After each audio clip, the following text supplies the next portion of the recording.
তুমি আসলেই স্বার্থপর ছিলে, নাকি স্বার্থের আড়ালে তোমার কোনো অভিমান ছিল? ছোট্ট কিছু প্রশ্ন হৃদয় মাঝারে উকি দেয় বারবার। তিল তিল করে গড়ে ওঠা একটা সম্পর্ক কিভাবে স্বার্থের আড়ালে হারিয়ে যায় অতল গহরে। সেই ছোট্টবেলার আবেগ, বয়ঃসন্ধিকালের না বোঝা ভালোবাসার গল্প, এক পর্যায়ে রক্তে মাংসে মিশে যাওয়া অটুট বন্ধন, সময়ের ব্যবধানে গাঢ় ও নিগুড় সম্পর্ক, যে সময় একদিন এক মুহূর্ত একে অপরের দর্শন না হলে মনটা যেন ছটফট করে উঠত। আহা, কি আবেগ!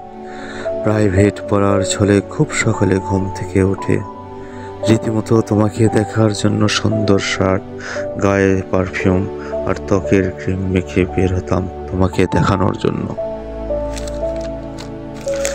তুমিও আমাকে আকর্ষণ করার জন্য যাবতীয় প্রসাধনী আর সাজসজ্জা করেছিলে। নোট দেওয়ার নামে তোমাকে চিঠি দিতাম, মাঝে মাঝে তোমার কোমল দেহখানে স্পর্শ করার কতই না বাহানা করতাম। স্কুলের জীবনের কতই না স্মৃতি না জড়িয়েছিল তোমার সাথে। তোমার সাথে অন্য কেউ কথা বললে আমার খুব খারাপ লাগতো, মনে হতো তোমার জন্মই হয়েছে শুধু আমার জন্যে। কত স্বপ্ন বুনেছিলাম, যত অভিমান, যত রাগ, যাই করো না কেন, দিন শেষে সব কিছুর মূলে তুমি আমার হবে। এতটাই বিশ্বাস ছিল দুনিয়ার সব মানুষ একদিকে আর তুমি একদিকে, তোমার কথাই আমি বিশ্বাস করতাম।